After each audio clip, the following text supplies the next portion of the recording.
Assalamualaikum warahmatullahi wabarakatuh. Saya di sini akan menjelaskan tentang pengetahuan peta dan sistem administrasi wilayah Indonesia.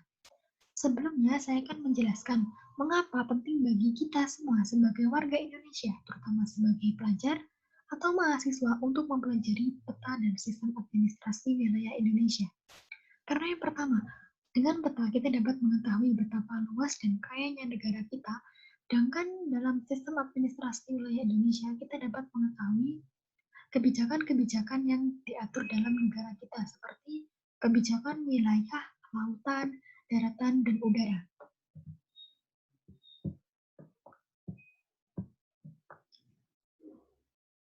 Kemudian, saya akan memperkenalkan diri saya terlebih dahulu. Nama saya Firzani Oktavia Dirama Putri. Saya lahir di Ponorogo 4 Oktober tahun 2000.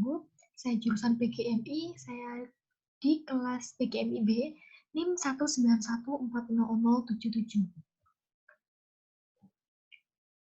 Yang pertama yaitu pengertian peta. Istilah peta diambil dari bahasa Inggris yaitu map. Kata ini berasal dari bahasa Yunani mappa yang artinya taplak atau kain penutup meja. Kemudian ada tujuan dan fungsi pembuatan peta. Tujuan yang pertama yaitu menyimpan data-data yang ada di permukaan bumi. Yang kedua, menganalisis data spasial seperti perhitungan volume. Yang ketiga, memberikan informasi dalam perencanaan tata kota dan pemukiman. Yang keempat, memberikan informasi tentang ruang yang bersifat alami baik manusia maupun budaya. Kemudian fungsi yang pertama, untuk menyajikan data tentang potensi suatu daerah. Yang kedua, membantu dalam pembuatan suatu desain, misalnya desain jalan. Yang ketiga, sebagai penunjuk arah suatu lokasi atau posisi. Yang keempat, untuk memperlihatkan ukuran karena melalui peta dapat diukur luas daerah dan jarak di permukaan bumi. Dan yang terakhir, untuk memperlihatkan atau menggambarkan bentuk-bentuk permukaan bumi sehingga dimensinya dapat terlihat dalam peta. Kemudian ada jenis-jenis peta berdasarkan skala. Yang pertama, peta kadastral, peta geografis, peta skala sedang, dan peta skala besar. Yang pertama itu peta kadastral.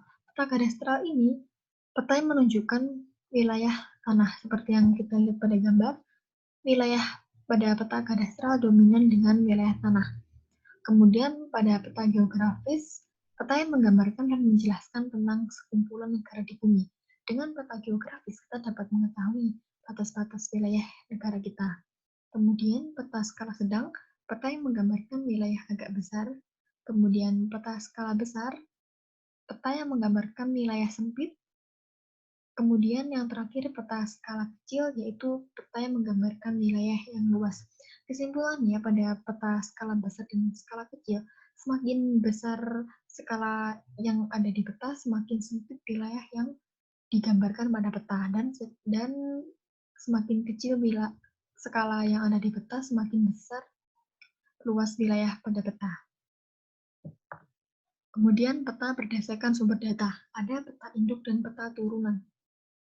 Peta induk, peta yang dihasilkan dari survei lapangan sehingga lebih jelas dan lebih detail. Kemudian peta turunan, peta yang dihasilkan dari mengacu pada peta yang sudah ada. Kemudian yang terakhir, jenis-jenis peta berdasarkan bentuknya. Yang pertama yaitu peta stasioner dan peta dinamis. Peta stasioner yaitu peta yang tetap. Maksudnya dengan peta stasioner kita dapat mengetahui permukaan bumi seperti daratan, pegunungan, lautan, dan lain sebagainya. Kemudian peta dinamis adalah peta yang berubah-ubah, menggambarkan keadaan bumi seperti kepadatan penduduk, lalu lintas, persebaran virus corona, dan arah angin. Bagian-bagian peta. Yang pertama yaitu ada judul peta, yang kedua ada garis tepi peta, yang ketiga ada garis astronomis, yang keempat ada arah mata angin, yang kelima ada legenda, dan yang keenam ada skala. Sistem administrasi wilayah Indonesia. Sistem administrasi wilayah Indonesia merupakan kegiatan yang berkaitan dengan pengaturan wilayah, yang mana pada sistem ini dipergunakan untuk mengatur dan menjaga keutuhan bangsa serta wilayah Indonesia. Kemudian tujuan adanya sistem administrasi wilayah Indonesia yang pertama, memudahkan jalannya pemerintahan di wilayah Republik Indonesia. Yang kedua, melancarkan kegiatan pelaksanaan program pembangunan yang tersebar di seluruh pelosok negara dan kegiatan program-program pemerintah lainnya. Yang ketiga, membina kestabilan politik serta menjaga kesatuan dan persatuan bangsa. Selanjutnya, perubahan sistem administrasi wilayah Indonesia. Yang pertama, pada masa awal kemerdekaan tahun 1945, terdapat 8 provinsi. Yang kedua, masa mempertahankan kemerdekaan tahun 1945 sampai 1949. Yang ketiga, masa demokrasi terpimpin dan Orde Lama tahun 1950 sampai tahun 1966.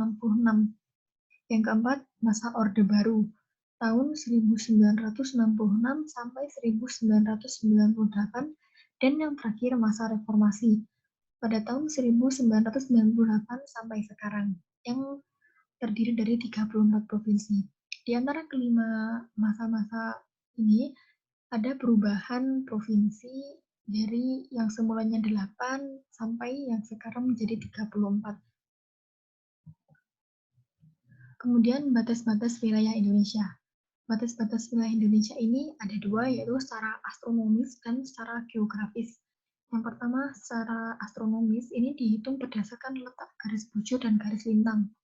Garis bujur sendiri adalah garis khayal yang melingkari bumi secara vertikal dan menghubungkan kutub utara dan kutub selatan. Dan garis lintang adalah garis khayal juga yang melingkari bumi secara horizontal.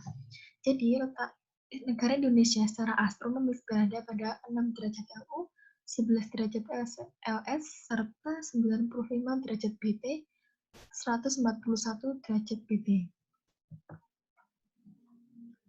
Kemudian, batas-batas wilayah Indonesia secara geografis. Seperti yang kita ketahui, Indonesia diapit oleh dua benua, yaitu benua Asia dan benua Australia, serta dua samudra, yaitu Samudra Hindia dan Samudra Pasifik. Secara jelasnya, batas-batas wilayah Indonesia sebagai berikut. Batas wilayah utara ini mencangkup Malaysia bagian timur yang terletak di Pulau Kalimantan. Kemudian batas lautnya adalah Malaysia, Singapura, Thailand, Vietnam, dan Filipina. Kemudian batas bagian timur yaitu ada Papua Nugini dan Samudra Pasifik. Batas bagian selatan ada Timor Leste, sedangkan batas perairannya ada perairan Australia dan Samudra Hindia. Kemudian yang terakhir batas bagian barat yaitu ada Samudra Hindia dan perairan negara Hindia.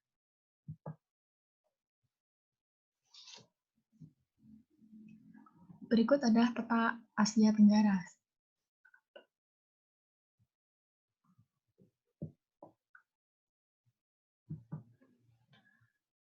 Terima kasih. Mohon maaf apabila ada kesalahan. Sekian dari saya. Wassalamualaikum warahmatullahi wabarakatuh.